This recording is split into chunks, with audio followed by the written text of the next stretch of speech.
ሰላም እንዴት ናችሁ? እኔ አንዱዓለም ጎሳ ነኝ። አሁን ወደ እናንተ ፊት የመጣሁበት ጉዳይ በሰሞኑ በሶሻል ሚዲያ ላይ የሚናፈሰውን ወሬ ግልጽ ላደርግላችሁ ነው የመጣሁት። ያለው ነገር ከካሳ ጋር የተያያዘ ነው። ያለው ነገር ምንድን ነው? እኔ የማወጣው ካሳ የለም። ህዝቡ እንዲያውቅልኝ የምፈልገው እኔ ከደሙ ንጹህ ነኝ። እኔም የከፋ ሀዘን ውስጥ ነው ያለሁት። ሀዘኔንም በአግባቡ አልተወጣሁትም። እስር ቤት ነበርኩኝ። ከዚያም ስወጣ ይኸው ተገቢ ያልሆነ ነገር ውስጥ እገኛለሁ።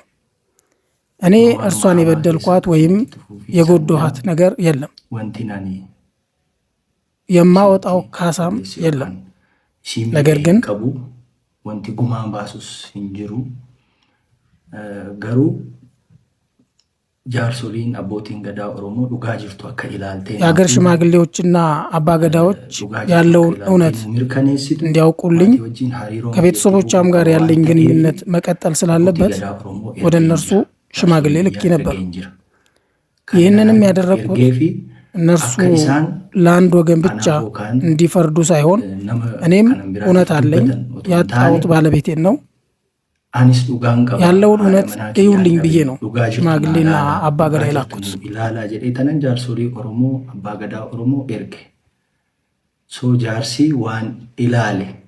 ስለዚህ ሽማግሌ ያለውን እውነት ይመረምራል እንጂ የግለሰብን ፈቃድ ብቻ አይናገርም። ከፈጣሪ በታች እውነትን በማጋለጥ ሽማግሌዎች ስልጣን አላቸው። እውነት ደግሞ የእግዚአብሔር ልጅ ናት። እኔ ለዚህ ነው ሽማግሌ ላኩት።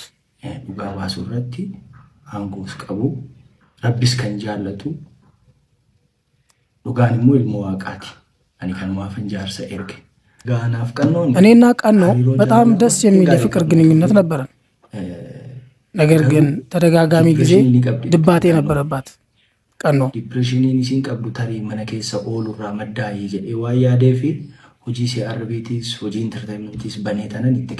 ምናልባት ይህ መነሻው ቤት ከመዋላ ይሆን ብዬ የኢንተርቴንመንት ስራ ከፍቼ ሰጠዋት አብረን እንድንሰራ አስቤ። ከዚህም በኋላ ይቆማል ብዬ ነበር። ነገር ግን ራስን የማጥፋት ሙከራዋ ያለማቋረጥ ቀጠለ። የዚህ ነገር አዝማሚያው ደስ ስላላለኝ ከአቅሜ በላይ መሆኑን ስረዳ ወደ አባቷ አስደወልኩና እንዲህ ነው ይሄን ተቸግሬያለሁ፣ በዚህ ምክንያት መኖር አልቻልኩም ብላ ለአባቷ ተናገረች። እኔም ስልኩን ተቀበልኳትና አባ እንድትጨነቁ አይደለም፣ ከዕለት ወደ ዕለት እየከሳች ነው፣ ይሄን ነገር እንደ ቤተሰብ ተማክራችሁ መፍትሄ ስጡበት ብዬ ሊበንንም አናግሬው ነበር። ከዚያ በኋላ ይህን ጉዳይ አንስቶ እንዲህ ነው ያለ ተገናኝቶ የተወያየም ሰው የለም። ስለ እሷ ያነሳብኝም የለም። ሊበን ደግሞ አይቷል። አንድ ጊዜ ብቻውን አተረፋት፣ ሌላ ጊዜ ደግሞ ከኔ ጋር አተረፍናት። በእርግጥ የሚያተርፍ ፈጣሪ ነው። ነገር ግን አንድ ነገር እያየ ዝም አትልም። ስለዚህ ራስን የማጥፋት ሙከራ በተለያየ ጊዜያት ታደርጋለች።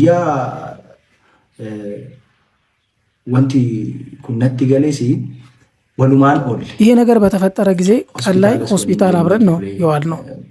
የእርግዝና ምርመራ ለማድረግ የልደት ፎቶ የምትነሳበት ቦታ እኔ ነበርኩ ያደረስኳት። ከዚያ ስትወጪ ደውዪልኝ ብያት እኔ ልጆችን ለማግኘት ሄድኩኝ። በጊዜ እንደምትገባ ነበር የነገረችኝ።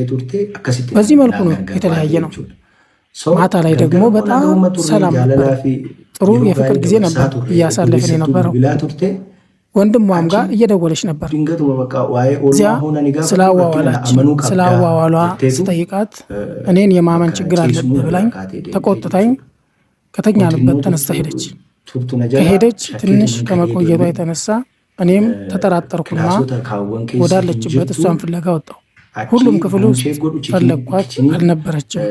ነገር ግን ኪችኑን ሳየው ኪችን ከውስጥ ተቆልፎ ነበር።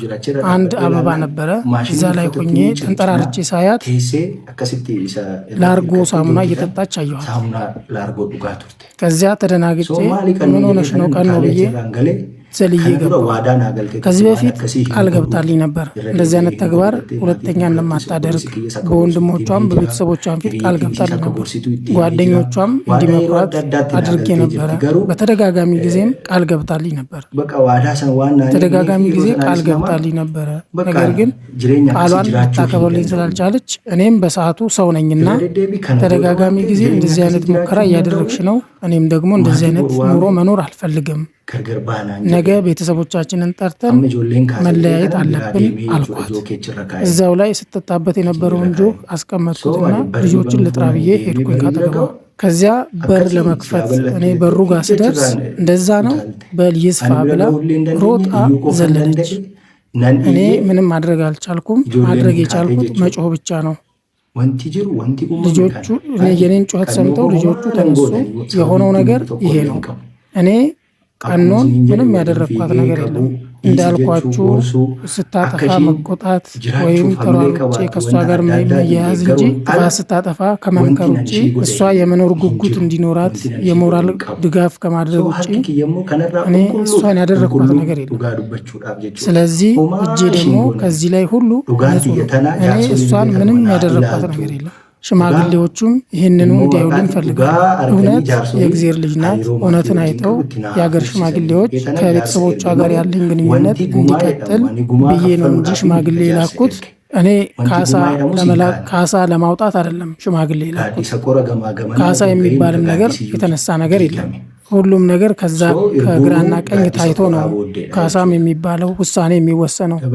ውሳኔ የሚወሰነው ከምርመራ በኋላ ነው። ስለዚህ ግራና ቀኝ ታይቶ ነው። በተጨማሪ ደግሞ እርሷ ካረፈችበት ጊዜ አንስቶ ፖሊስ በቁጥጥር ስር እስኪያውለኝ ድረስ ምርመራዎቹ የሰው ምስክርም የሰነድ ምስክርም የሕክምና ማስረጃዎችንም እና ሌሎችም ብዙ ምርመራዎችን አድርጎ ፖሊሶችም ዲያሪ አግኝተው ነበር። በዛ ዲያሪ ላይም ብዙ ነገሮችን ይናገራል። እዛ ዲያሪ ላይ ለእኔም ለቤተሰቦቿም ብዙ መልእክቶች ነበሩ። መጨረሻ ላይ ማለት የምፈልገው ከቻላችሁ እውነትን በጥልቀት መርምሩና ድረሱበት፣ ካልቻላችሁ ደግሞ በአሉባልታና በተለያዩ ትክክል ባልሆኑ ነገሮች ተነሳስታችሁ ነገ ከቤተሰብ ጋር የተሻለ ሊሆን የሚችልን ግንኙነት አታበላሹ።